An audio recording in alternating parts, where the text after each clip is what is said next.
ሌናችሁ አለን እግዚአብሔር ይመስገን። አሁን ይሄን በማወራበት ሰዓት ላይ ናቹራል ሳይንስ ሶስተኛ ቀናቸው ነው ዛሬ ፈተና ላይ እንደውም አንዳንድ ተማሪዎችን እያዩ ነበር። ወደ ጥቁር አንበሳ አካባቢ ነው ያለሁት። ከአብዛኞቹ ናቹራል ሳይንስ ተማሪዎች የደረሰኝ መረጃ ምንድነው ሲስተም ችግር በጣም ነበረ።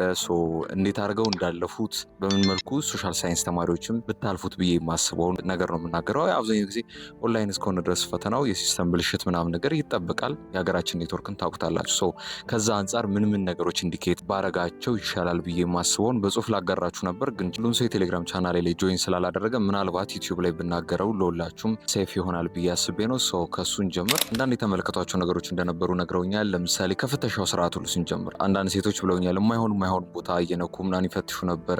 ያ ነገር ይዛችሁት የመጣችሁትን ሞራል መረጋጋታችሁ ምናምን በአንዴ ሊያበላሽ ይችላል፣ ስሜታችሁን በሙላ ሊበጠብጥ ይችላል እና ያን ነገር ኤክስፔክት አድርጉት። ብዙ አትናደዱ። ምክንያቱም እስካሁን ድረስ የለፋችሁበት ካልመሆናችሁ ለመግባት የጣራችሁበትን ነገር በሙላ በአንዴ በድንጋጤ አንድ ሰው አጠፋ ወይም ይሄን አደረገ ብላችሁ ፈተናችሁ እንዲበላሽ ታደርጉታላችሁና ይሄ ነገር እንደዚህ አፕን አድርጎ ነበር። አንዳንድ ተማሪዎች እንደውም አንድ ትምህርት ቤት ውስጥ ከ25 ሰው በላይ ሰሚት ሳይለው ፈተናውን ጠፍቶበት ነበረ። እንደ አዲስ የመጀመር ግዴታ ነበረበት። ጠዋት ገብተው ለ4 ሰዓት ያህል አንድ ፈተና ክላስ ውስጥ ተቀምጠው ነበር አንድ ፈተና ለመፈተን። የከሰዓቶቹ ደግሞ 9 ሰዓት ገብተው ማታ 1 ሰዓቱን ሊወጡ ነበሩ። ለአንዳንዶቹ የቀና ነበር፣ ለአንዳንዶቹ አልሆነም። አንዳንዶቹ መፈተን ባለመቻላቸውና ውጤታቸው ሰሚት ሳይሉ ድጋሚ መፈተን ግዴታ ሆኖባቸው አሁንም ድጋሚ ሲፈተኑ ሲስተሙ ያስቸገረ ምናምን ተቸግረው በሁለተኛው ዙር ከሚፈተኑ ፈታኞች ጋር እንዲፈተኑ የተደረጉ ሰዎች አሉና ይሄ ነገር እናንተ ላይ አይከሰትም አይባልም። ከአቅማችሁ በላይ የሆነው ይሄ የሲስተም ችግር ሲከሰት ምን ማድረግ አለባችሁ?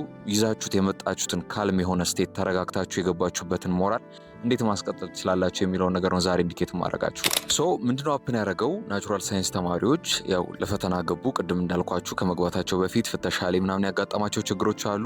አብዛኛው ጊዜ ወንድ ላይ ያን ያህል ችግር አይኖርም፣ ሴቶች ላይ ነው ይሄ ችግር ሊያጋጥም የሚችለው። በቃ የማይሆን ቦታ ሲፈትሹ ነበር። ፕላስ ደግሞ ጥንቃቄ አድርገዋል ነበር የሚፈትሹት የሚል መረጃ ደርሶኛል። ከዛም በዘለለ ወደ ፈተና ክላስ ሲገቡ የሲስተሙ ችግር ብዙ ሰዎችን አስደንግጦ እንደነበር፣ በተለይ በየግል ትምህርት ቤቶቻችሁ እየተፈተናችሁ የነበራችሁ ተማሪዎች የሲስተም ብልሽት በጣም ሲያጋጥም ነበረ። ስለዚህ ሶሻል ሳይንሶች ከዚህ ምን መማር አለባችሁ ብዬ የማስበው ነገር የሚሰጣችሁ ማሰቢያ ወረቀት አለ። እዛ ማሰቢያ ወረቀት ላይ እያንዳንዱ መልሱን እየጻፋችሁ ሂዱ። ለምሳሌ 17ኛው ጥያቄ ላይ ሲስተሙ ኮላፕስ ቢያደርግ እናንተ እስከ 17ኛው ጥያቄ መልሱን እየሰራችሁ ከነበረ ልክ ድጋሚ ሲስተሙ ተስተካክሎ ወደ ፓዙ ሲመለስ እናንተ እስከ 17ኛው ጥያቄ ኦልሬዲ መልሱን ስለሰራችሁ ጀስት ሄዶ ክሊክ አድርጎ ወደ 18ኛው ጥያቄ መቀጠል ነው የሚሆነው ማለት ነው። ስለዚህ በጣም ታይም ኮንሱም ያደርጋል። ሌላኛው እንደ መፍትሄ ሌላም ሰዎች ይጠቀሱልኝ ነው ሬድ ፍላግ ማብራት። ልክ የከበዳችሁ ጥያቄ ሲኖር እንዴት ነው የምታደርጉት? ሬድ ፍላግ አብርታችሁ ነው አይደለም የምትሄዱት። ግን ሬድ ፍላግ ስታበሩ ዝም ብላችሁ አታብሩ። ሊሆን ይችላል ብላችሁ የምታስቡትን መልስ ገስ አድርጉትና ገምቱትና ሂዱ። ምናልባት ሰሚት ሳታደርጉ ቢያልቅባችሁና ምናልባት ቢያቻኩላችሁ መምህራኑ እንደውም የሰማሁት ምንድን ነው ሲስተሙ በጣም ከማስቸገሩ የተነሳ ተማሪዎች እንኳን ተረጋግተው ሊሰሩ ቀርቶ ቶሎ በሉ ድጋሚ ሲስተሙ ሊበላሽ ነው ቶሎ በሉት ያላችሁ ሰዓት እንደዚህ ነው እየተባሉ ጭራሽ ሲጣደፉ ነበር። ብትጣደፉ እንኳን ኦልሬዲ ያልሰራችሁትን ጥያቄ የመስራት እድሉ አይኖራችሁም፣ ትረሱታላችሁ ከአይምሯችሁ። ጭራሽ ሬድ ፍላግ ማብራታችሁ ሁሉ ሊጠፋባችሁ ይችላል። ቢጠፋባችሁም አትሊስት ገስ ያደረጋችሁት መልስ ስላለ በዛ መጠቀም ትችላላችሁ። ስለዚህ ገስ አድርጉት እና ሬድ ፍላግ አብርታችሁ ሂዱ። ዋቲፍ ሲስተሙ ቢበላሽና ማይሆን ደረጃ ላይ ቢደርስ ነው። ሲስተሙ ተበላሽቶ መልሶ ወደሚስተካከል ከሆነ ያበራችሁት ሬድ ፍላግ ስቲል ሊኖር ይችላል። ወይ ደግሞ ሬድ ፍላግ ያበራችሁበት ለምሳሌ የ34ኛው ጥያቄ ቢሆን 34ኛው ጥያቄ አክብቡበት ወረቀታችሁ ላይ ማሰቢያ ደብተራችሁ ላይ ሬድ ፍላግ አብርቼበታለሁ ብላችሁ ማለት ነው። መልሱን ያው መልሳችሁ ስትመለሱ ድጋሚ ማየት ስለምትችሉ ማለት ነው። እሱ በጣም ይረዳቸዋል። ሌላው ከመፈተናችሁ በፊት ማለት ነው በግሩፕ ዲስከስ አድርጉት።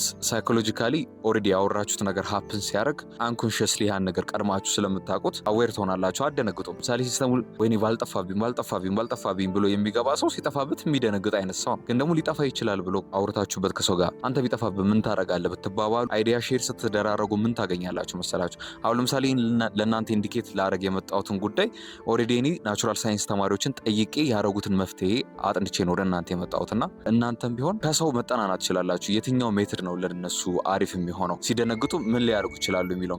እናንተ ብደነግጡ ኖሮ ልታደርጉ ከምትችሉት መፍትሄ በላይ አንድ ጓደኛችሁ ሲደነግጥ የሚያደርገው ቆንጆ መፍትሄ ካለ የእሱ መፍትሄ መጠቀም ትችላላችሁ። ቀድማችሁ አውሩበት። እንደዚህ ቢሆንብህ ምን ታደርጋለህ፣ እንደዚህ ቢሆንብህ ምን ታደርጊያለሽ ተባባሉ። ኤክስፔክት አድርጉት። ሲሆን ላለመደንገጥ ይረዳችኋል። ግን ባልሆነ በኔ ባልሆነ ምናምን አትበሉ። ማንም ሰው ላይ የሚሆነው እንደ ሀገር ሊሆን የሚችል ነገር ነው። ቢሆንም ራሱ ያን ያህል መደናገጥ ያስፈልጋል ብዬ አላስብም። ሌላው እንደ ቲፕ ልነግራችሁ የምችለው ነገር ካልም ሆናችሁ ግቡ። በተቻላችሁ አቅም ካልም ሆኑ።